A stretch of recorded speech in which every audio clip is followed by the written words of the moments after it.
para sa kanyang susunod na laban matapos ang isang makabuluhang 2025 season kung saan siya ay unang Pilipinong nanalo sa laro sa Grand Slam na kuha ang 7 medalya sa Southeast Asia Games at umabot sa career high na ika-15 ranggo sa buong mundo sa linggo. Lalaro na siya sa ESB Classic sa England. Bilang paghahanda para sa Australian Open na nagsisimula sa Enero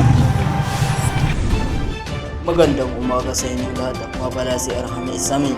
Ngayon ang tatalakay natin ay ang pag-abot ni Alex Eala sa ika-53 na lang. Si Eala ay 20 taong gulang mula sa Quezon City ay nagtitraining sa Rafael Nadal Academy sa Mallorca. Noong 2025 din, unang pumasok siya sa main draw ng mga Grand Slam tulad ng French Open at Wimbledon. Sa katapusan ng taon, nakaranggo siya bilang ika-53 sa mundo matapos maabot ang pinakamataas na ika-50 noong Nobyembre. At aaramin natin yan kay Yahil. Ako nga pala si Yahil Bilgani. Sa nakaraang taon nagpakita si Elisa sa kanyang husay sa iba't iba't competition.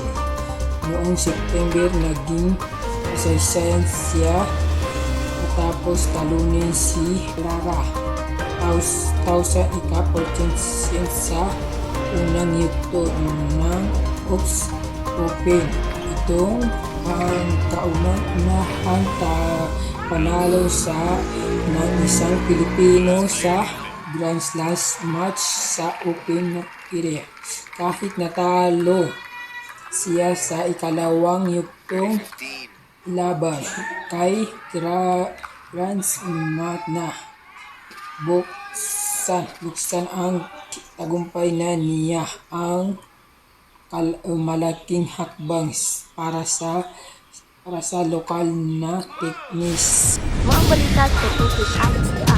Abangan natin ang kanyang mga laban sa darating na araw. Ako po muli, Sirang Makamay. Ako po sa Hanggang sa muli at mag-ingat palagi.